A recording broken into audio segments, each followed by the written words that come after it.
Bonjour tout le monde, très heureux d'être de retour ici à Tech Fest depuis l'année dernière. Je vois l'événement se développer. Ce que je trouve formidable, je vais vous le dire, c'est que j'ai l'impression que Grenoble se retrouve.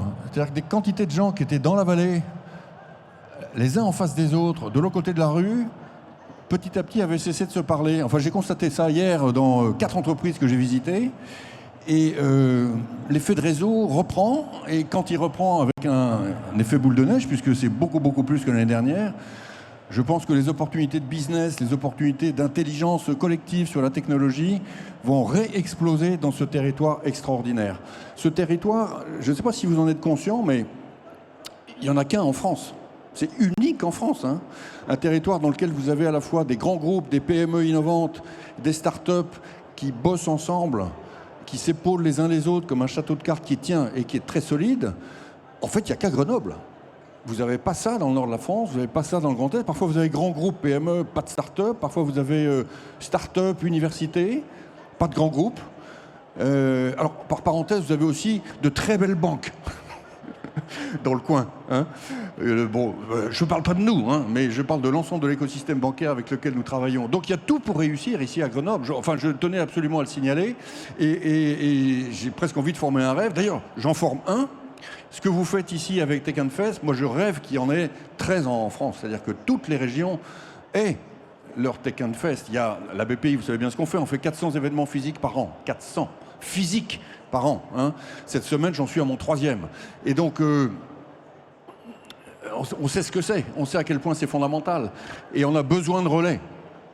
Le fait qu'il y ait un événement comme celui-ci à Grenoble est fantastique, absolument formidable. Alors, on me demande de vous parler de la fameuse, célèbre réindustrialisation de la France.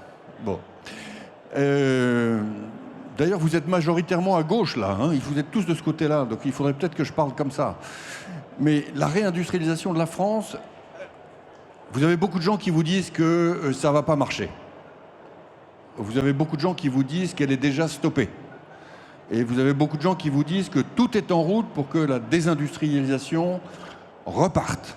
Bon, moi, je suis là pour vous dire que je pense l'inverse. Ça ne m'empêche pas d'être lucide. Vous savez, c'est la phrase de... C'est Sénèque, mais reprise par Corneille, dans le Cid, qui dit « À vaincre sans combat, on triomphe sans gloire ». Bon, bah, ça s'applique très précisément à la réindustrialisation. Ça va être très coûteux, c'est très risqué, il faudra beaucoup de capital, ça va être long, il faut que tout le monde s'y mette, les jeunes, les femmes dont on a besoin, ingénieurs, techniciennes, les banques, les fonds, l'État, l'éducation nationale, le foncier, les élus, tout le monde. Mais c'est possible, c'est absolument possible. Et ce que je peux vous dire, c'est que dans les 50 agences de la BPI en France, sur le sujet de la réindustrialisation, les collaborateurs sont débordés de projets. Voilà. Et dans nos directions régionales, je peux vous dire que, pardonnez-moi l'expression triviale, mais ça pédale. On a énormément de boulot. Hein. Tout n'est pas forcément finançable, mais il y a énormément de projets sérieux, réellement sérieux. Au fond, tout ça me rappelle les débuts de la French Tech. La French Tech, c'est l'hiver 2012-2013. Et avec Fleur Pellerin, on a lancé le Coq Rouge au printemps 2013. Et à l'époque, il y avait le début d'un écosystème. Mais il n'avait pas encore réellement sa personnalité. Avec le Coq Rouge, on la lui a donné, on a créé l'émission French Tech, etc. Et tous les commentateurs, en général un peu mélancoliques, essayaient de trouver les raisons de penser que ça n'allait pas marcher. Alors, il y avait 2 stars à l'époque, 2 grandes stars dont tous les politiques parlaient dans tous leurs discours. C'était Criteo et c'était Weezings, les montres. Je ne sais pas si vous vous souvenez. Et donc, dans les discours de Fleur, dans les discours de François Hollande, dans les discours de Jean-Marc Ayrault, on parlait de Criteo et on parlait de Weezings. Et puis, Criteo, c'est devenu une belle boîte. Hein. Enfin, c'est pas devenu une licorne. C'est pas devenu Spotify. Et puis, Weezings a été vendu à Nokia, assez rapidement, finalement, dès l'année suivante. Et beaucoup ont dit, vous l'aviez bien dit que la French Tech, ça marche pas. Ça marche pas. Sauf que la French Tech est devenue un truc immense. Le monde entier nous connaît. Donc en ce moment, c'est vrai que quand vous lisez la presse, vous pouvez vous dire, tiens, la Gigafactory de batterie ACC dans le Nord, là, à Douvrin, ça a l'air dur, hein. Vous pouvez lire un article sur Insect, la nourriture pour animaux à base d'insectes. C'est très compliqué, on dirait. On dirait même que Insect est en grande difficulté. Et vous avez une espèce de... Les Allemands appellent ça la Schadenfreude, hein, une espèce de petite jouissance à prouver qu'en effet, ça ne pouvait pas marcher. Non, mais c'est pas parce que vous avez 2-3 exemples, ou 3 ou 4, ou même 10, que l'autre vérité que je vous signale, à savoir que nous allons mettre 35 milliards d'euros dans l'industrie dans les 4 ans qui viennent, et que notre plan start-up industriel qui consiste à engendrer 100 start-up industrielles issues de la deep tech française par an, financées par nous avec nos appels à projet première usine, notre prêt nouvelle usine, tout le capital qu'on peut mettre, toute l'innovation, on les a, les projets. On en a partout. Alors, quelles sont nos difficultés? Je vais vous le dire. Elles sont évidemment multiples, mais c'est normal. Je veux dire, quand on a désindustrialisé et qu'on s'y remet, on est ankylosé, c'est normal. Donc il y a beaucoup de choses à remettre en route, hein. Bon, d'abord, il y a les talents. Et donc ça, c'est le problème de l'enseignement professionnel. C'est la difficulté parfois à trouver des ingénieurs des méthodes qui vont aller accepter de travailler dans les nouvelles implantations industrielles. Ensuite, il y a les managers de ces entreprises. Quand vous avez été chercheur toute votre vie, que vous créez votre boîte industrielle, c'est un changement anthropologique. Et donc, c'est compliqué. Il faut que vous soyez entouré. La BPI a créé un service qui s'appelle Tandem, où on met en relation des managers avec les chercheurs entrepreneurs issus de la deep tech française, issus des universités. Et puis, il vous faut des banquiers qui savent lire un plan d'usine et qui savent financer la nouvelle industrie. Mais il y en a moins qu'avant. Il y en avait quand on avait une industrie florissante. Et puis, nos banquiers sont de plus en plus devenus des banquiers de l'économie française, c'est-à-dire des banquiers du service. Mais des banquiers de l'industrie, où on sait ce que c'est, il y en a moins. Alors, il y en a à la BPI, hein. Mais même à la BPI, il a fallu qu'on s'y remette, hein. Et donc, on a maintenant une énorme masse critique capable de comprendre ça. Et puis, ensuite, il faut, pour les nouveaux produits technologiques incroyables qui sortent d'ici, il faut des clients finaux qui aient le courage de se lancer eux-mêmes dans des produits très avancés et de faire confiance à ces nouvelles start-up qui vont acheter de la nourriture animale à base d'insectes, par exemple, hein. Bon, et donc tout, c'est forcément un château de cartes complexe. Donc c'est forcément long. Et quand c'est long, ça veut dire qu'il y a beaucoup de vallées de la mort et que c'est coûteux. C'est simple. Mais c'était comme ça dans les années 30, c'était comme ça dans les années 50, c'était comme ça dans les années 60 quand on a industrialisé la France. Ça n'a jamais été facile, hein. Donc le sujet, c'est la quantité de capital humain et la quantité de capital financier, bancaire et fonds propres. Et c'est là-dessus que BPI France mène une vraie croisade en France. C'est pour aller convaincre les grandes poches de capitaux privés, parce que le public fait le job, honnêtement, on fait le job. 35 milliards, vous vous rendez compte? D'aller investir dans la réindustrialisation de la France. Et c'est du capital français, et c'est beaucoup de capital étranger. Il n'y a pas de problème à aller chercher du capital au bout du monde pour financer la réindustrialisation de la France. Il n'y a aucun problème. Regardez la levée de cette semaine, Alice et Bob, pour son usine d'ordinateurs quantiques. Bon, qui vient mettre du capital dans Alice et Bob? Est-ce que c'est les compagnies d'assurance vie françaises? Non. C'est le fonds franco-qatari de la BPI. C'est le fonds qu'on a créé avec le fonds souverain du Qatar pour les convaincre d'investir dans la réindustrialisation de la France. Un fonds de 300 millions d'euros. Hein? Bon, voilà, c'est comme ça qu'on fait. Et il faut le faire à l'échelle. Donc on le fait avec le Koweït, on le fait avec le Qatar, on le fait avec les Émirats arabes unis, on veut le faire avec la Corée, on veut le faire avec le Japon. Évidemment, on attire aussi des grands fonds américains, parce que vous avez aux États-Unis des fonds qui comprennent bien la nouvelle industrie à la Musk technologique. Et en France, on essaye d'engendrer un nouvel écosystème d'une nouvelle classe d'actifs, les fonds de capital risque industriel. On a créé pour ça une grosse enveloppe qui s'appelle le Fonds national de venture industriel, qui investit dans des fonds privés, comme par exemple ici, le bien aimé et bien connu Supernova. Des supernovas, certains d'entre vous connaissez, hein, il en faut 30 en France. Et on en a aujourd'hui, mettons, maximum 10. Voilà. J'essaie d'être précis pour que vous compreniez à quel point la réindustrialisation de la France, c'est une montre suisse. Il faut plein de petites pièces. Hein. Mais quand on l'a construit, cette montre suisse, comme on l'a fait pour le digital, avec la French Tech, on réussit. C'est pas binaire. On rate, on réussit, on rate, on réussit. C'est très compliqué. Hein. Au fond, en analogie sportive, ça serait grosso modo le tennis, où ça a l'air simple d'envoyer des balles avec une raquette et de les mettre dans le terrain. En fait, le tennis, c'est très compliqué. Si vous n'êtes pas très entraîné, si vous n'êtes pas technique, vous mettez toutes vos balles dehors. Dans la réindustrialisation, c'est la même chose. Voilà, hein. Donc, en tout cas, vous avez avec la BPI un acteur, avec tous ses partenaires, hein, tout son écosystème, qui est à fond sur le sujet. On est en train de voir une efflorescence de projets industriels de plus ou moins petite ou grande taille partout en France, qui nous permettent de croire réellement, et ce n'est pas une croyance hypnotique, au fait que nous pouvons repartir en industrialisation du pays dans tous les territoires. Qu'est-ce que ça va représenter en volume ? Bon, moi j'ai toujours dit, c'est impensable de remonter à 15% du PIB. C'est impensable, c'est beaucoup trop. Je pense qu'on peut remonter de 10 à 11, et de 11 lentement à 12. Mais rien que pour ça, il faut créer entre 500 et 700 000 emplois.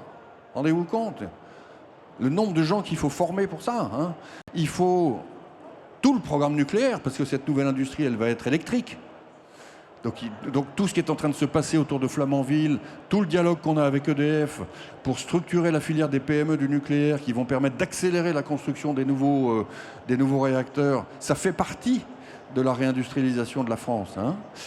Et bien entendu, il faut beaucoup d'innovation, parce que la seule chance qu'on puisse avoir à l'export de ces produits construits en France, c'est que ce soit des produits imbattables en innovation, avec quelque chose de très spécial et de très particulier. Et c'est là que, par exemple, l'université de Grenoble, qui est l'université qui, depuis 20 ans, a déposé le plus de brevets en Europe, est un acteur fondamental. Vous voyez, tout s'emboîte. Ensuite, pour réussir la réindustrialisation, la BPI, on a toujours dit qu'il fallait réussir 3 chantiers, 3. Il y en a un, c'est ce que je viens d'expliquer, c'est les start-up industrielles. Bon. Les start-up industrielles, ça va être par exemple Aledia, où j'étais hier. C'est ce qu'était Soitec il y a 25 ans. C'était une start-up industrielle. Et on voit par où on est passé pour réussir Soitec aujourd'hui. Hein. Une boîte qui fait 1 milliard d'euros de chiffre d'affaires. Mais je peux vous dire qu'en 2014-2013, au début de la BPI, Soitec faisait 250 millions d'euros de chiffre d'affaires, 250 millions d'euros de pertes. Et moi, j'étais entouré de gens qui me disaient « c'est fini, on met la clé sous la porte ». On a sauvé Soitec. Soitec, maintenant, une fierté nationale et un acteur unique au monde. Mais parce qu'on a été patient, on a été résilient, on a tenu. On va tenir. On va tenir dans quantité de ces projets de start-up industriels. Vous allez voir. Aledia, j'ai visité l'usine hier. Il y a 200 millions d'euros de machines et de bâtiments. Vous vous rendez compte, on a réussi à trouver 200 millions d'euros pour faire quelque chose qui fait que les gars de Cupertino viennent voir ce qui se passe à Grenoble, dans le domaine des écrans et des micro-LED. Donc on va réussir à Aledia. Mais c'est pareil. Les vallées de la mort, elles se sont enchaînées. Hein. On en a connu beaucoup. On va continuer. Donc ça, c'est les start-up industrielles. Ensuite, vous avez les PME innovantes. À Grenoble, j'en cite une, on l'aime beaucoup, on est actionnaire. ECM. C'est le type même de la PME qui se projette en innovation sans arrêt et qui se fixe d'ailleurs des points GPS vraiment loin. Hein, et ensuite, hein, c'est comme quand vous partez en montagne, vous avez votre, je sais pas quel guide vous prenez, mettons, allez, moi je suis un ancien on va dire, donc moi je prends le guide Valo, donc vous savez que vous devez, et puis il y a un moment vous êtes en 5C, puis vous êtes en A, et vous passez en 6A, 6B, là il va falloir passer. Vous connaissez la musique. Bon, eh bien, ECM fait ça. Les PME innovantes, c'est ce qu'on appelle la French Fab. C'est la French Fab. Fondamentalement, c'est tout le tissu des PME industrielles, historiques, familiales, qui ont le savoir-faire industriel. Vous pourriez prendre pas loin d'ici Petzl aussi, hein, puisque je suis dans l'alpinisme. Et qui injectent constamment de l'innovation, de l'innovation, de l'innovation. Et qui construisent des extensions. C'est ce qui m'amène à vous dire d'ailleurs que quand vous lisez dans la presse des articles disant on ferme plus d'usines qu'on en ouvre, c'est pas complètement vrai. Parce que quand vous mettez les extensions, on en ouvre plus qu'on en ferme. Et les extensions de PME à la ECM, à la Petzl, il y en a énormément. Énormément. Et c'est un axe majeur, majeur de la BPI, absolument fondamental. Et puis, donc ça c'est la French Fab. Au fond, dans le grand chantier de la réindustrialisation, j'ai envie de vous dire, c'est le moins risqué. C'est le moins risqué parce que vous avez encore une fois des familles de savoir-faire industriel. Hein. On est équipés. C'est des vieux pros de la montagne. Hein. C'est pas qu'ils soient super bien équipés, mais enfin ils ont tellement grimpé qu'ils savent où ils vont, quoi, hein. Les start-up industriels, ils n'ont pas beaucoup grimpé, ils sont super équipés, ils ont tout le matos, mais ils ont une courbe d'expérience qui est pas comparable. Hein. Et puis la troisième verticale, c'est les cathédrales. Les cathédrales, ça va être, c'est Vercors. Un jour, ça sera Aledia. Et c'est ACC, c'est la Gigafactory d'électrolyseurs, c'est Genvia à Béziers, c'est potentiellement une très grosse extension d'ST Microelectronics à Crolles, c'est la dernière extension à Bernin de Soitec, les cathédrales. Les cathédrales, il faut incontestablement de l'argent public pour y arriver, dans tous les pays du monde, donc il n'y a pas de pudeur à avoir, il faut quelques centaines de millions d'euros à chaque fois, et parfois même plus. Et puis ensuite, il faut réussir. Et il faut réussir dans une compétition où, face à nous, c'est pas qu'on est la PME chinoise, c'est qu'on a l'État chinois. Donc, c'est chaud. Hein. Typiquement, dans le domaine des batteries, les acteurs chinois qu'on a en face sont des puissances, presque des puissances politiques. Hein. Dans le photovoltaïque, on a vu ce que ça donnait. Dans l'hydrogène, c'est pareil. J'en profite pour vous faire remarquer qu'à chaque fois que je cite le grand concurrent des grandes cathédrales que nous faisons monter en France, il n'est pas américain, il est chinois. Hein. Le grand risque, la grande pression compétitive qui pèse sur nous dans la réindustrialisation de la France, c'est pas du tout Trump, hein. C'est la Chine. Donc il faut qu'on se protège. Ça fait partie de l'arsenal, qui est tout simplement l'arsenal qui était l'arsenal chinois dans les années 2000. Hein. On n'a pas oublié ça. Et donc on passe beaucoup de temps à Bruxelles pour les convaincre de protéger cette réémergence d'une industrie européenne et en particulier française. Voilà, donc moi, si vous pouviez retenir ça, les cathédrales, énormément de capital, des concurrents qui sont vraiment menaçants et contre lesquels on doit lutter dès lors qu'il est établi que certaines pratiques sont déloyales. La French Fab, c'est des territoires. Le potentiel est absolument gigantesque. Quantité de PME, j'ai envie de dire 70% des PME ont en fait des projets innovants dans leur tiroir, mais n'y sont pas complètement allés. Nous, on y va et on fait un porte-à-porte de masse pour remettre dans l'innovation dans les PME et leur faire bâtir leurs extensions. Et puis enfin, il y a le grand aspirationnel des startups industrielles dont j'ai parlé tout à l'heure. Et on peut réussir tout ça. On peut vraiment réussir tout ça. Et comme encore une fois, il y a du péril, comme disait Sénèque, et comme on va gagner, je peux vous dire qu'on sera super fiers. Voilà. On sait qu'on sera super fiers. Ça se terminera comme ça. Je vous laisse avec cette promesse. Je vous remercie.